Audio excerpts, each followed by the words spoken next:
Alors pourquoi seulement dans un couple on peut se mettre en colère? Pourquoi? La colère, disent nos maîtres, d'accord, c'est la force que tu déploies pour détruire la seule chose qui te veut du bien. C'est ça la colère. Le crocodile ne veut pas de bien au serpent. Donc même si le serpent se met en colère pour détruire le crocodile, c'est pas de la colère, mais comprenons la puissance, la sagesse d'Israël, le plus sage des peuples. Écoutez, si je me mets en colère contre quelque chose qui n'est pas là pour me construire, ça ne s'appelle pas de la colère dans l'hébreu authentique. Ça s'appelle du serpentisme. Hitler était un serpent, tout simplement.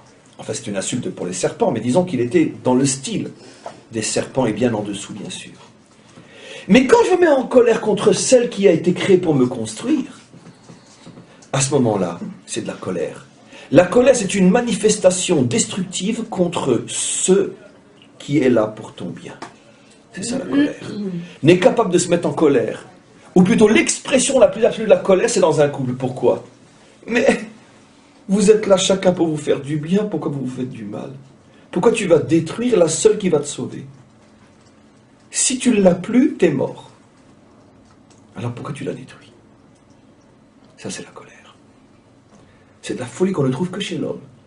L'être humain est le seul capable de détruire celui qui est là pour son bien. C'est le seul. En ce sens-là, ce que j'ai dit sur Hitler n'est pas 100% juste. C'est vrai, mais je vais le raffiner. En ce sens, la colère des nations contre Israël est oui de la colère. Pourquoi? Parce que sans nous, vous vous en sortirez jamais. Pourquoi vous nous faites tellement de mal? Alors qu'on ne vous demande qu'une seule chose, de vous laissez-nous vous aider. C'est tout ce qu'on fait. Donc en détruisant Israël, il se suicide. Effectivement. Donc c'est une forme de colère. Effectivement. Dans cet esprit-là, oui. Pourquoi l'orgueil n'existe qu'au niveau du Hesh, l'énergie qui ne se trouve que chez Ish ve Isha? Pourquoi? Attends, je vais quand même pas m'abaisser à reconnaître que tu as raison. Ben oui. On sait très bien comment ça fonctionne un couple. C'est tellement dur de demander pardon. C'est tellement dur d'admettre qu'on a tort. C'est tellement dur. Pourquoi? Mais pour l'homme, c'est compréhensible. Ce n'est qu'une femme, hein. C'est moi le sexe fort. Hein. Je ne vais quand même pas reconnaître que c'est toujours elle qui a raison. Et vous inquiétez pas les hommes, même Abraham a eu du mal à le faire, il a fallu que le bon Dieu intervienne et lui dise « Kol ma she'omar lecha Sarah shma vekola » tout ce que Sarah te dit, écoute sa voix. Donc vous inquiétez pas, même Abraham, c'était pas facile pour lui.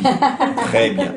Donc je vous dis, vous inquiétez pas, vous les hommes et vous les femmes, et ne soyez pas étonnés d'avoir ce genre d'individu en face de vous, parce que même Abraham n'était pas capable de dire « Oui, t'as raison ma chérie ». Ça c'est de l'orgueil. Ça ne se trouve que chez un homme marié. Pourquoi? Parce que c'est comme ça que ça fonctionne. Et la femme, pourquoi elle est orgueilleuse lorsqu'elle ne reconnaît pas que son mari a raison?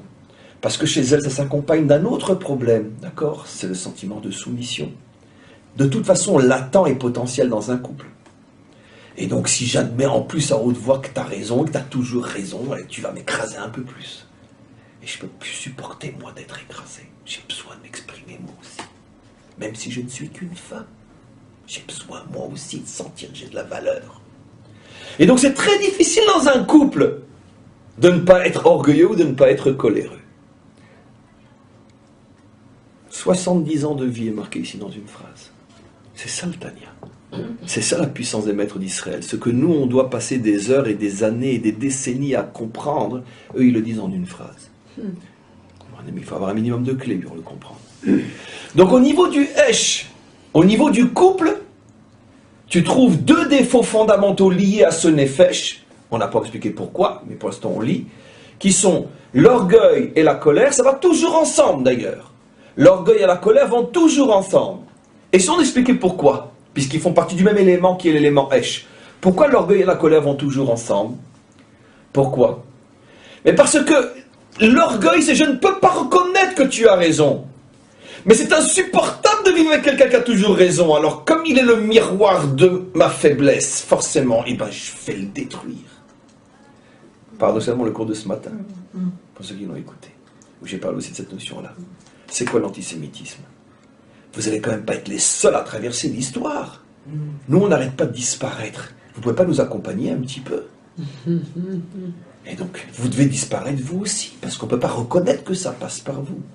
Vous étiez là à l'époque des Égyptiens, des Babyloniens, des Perses, des Grecs, des Romains, vous êtes toujours là, eux, ils ont tous disparu. Mais comment vous faites? C'est insupportable. Donc, disparaissez vous aussi. Donc, automatiquement, c'est normal. Quand une femme a toujours raison, elle ne se rend pas compte qu'elle est très très en danger si elle n'a pas un grand homme à ses côtés ou en face d'elle. Parce que le jour où il ne supportera plus, lui dira, retourne chez ta mère. Parce que c'est dur de se lever tous les matins devant le miroir de son échec. Donc il faut beaucoup, beaucoup, beaucoup de savoir-faire de la part de l'épouse. C'est très dur pour une femme d'avoir toujours raison. Vous savez pourquoi?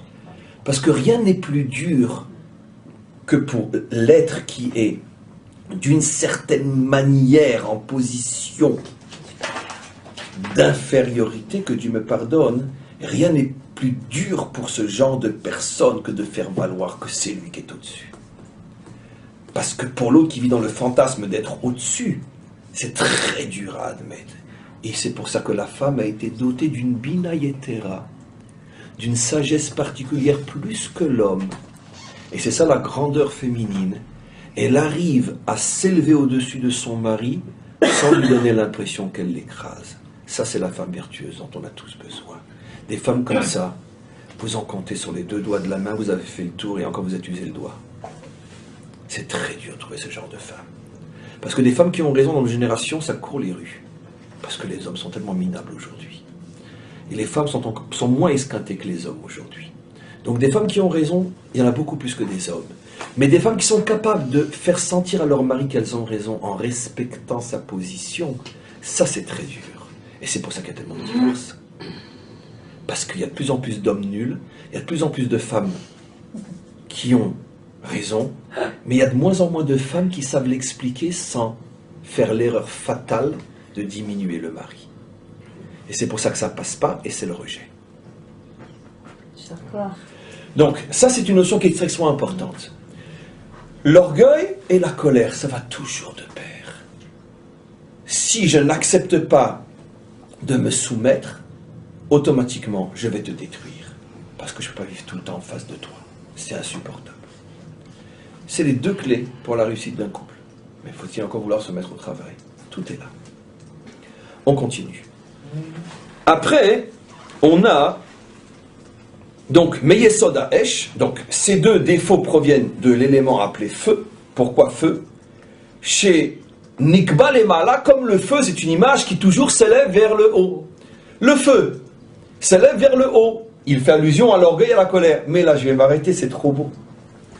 L'orgueil, le feu ici, symbolise, encore une fois, dans ce contexte très précis, parce que c'est pas que ça le feu, mais symbolise l'orgueil et la colère. Mais regardons la puissance de l'image utilisée par le Tanya.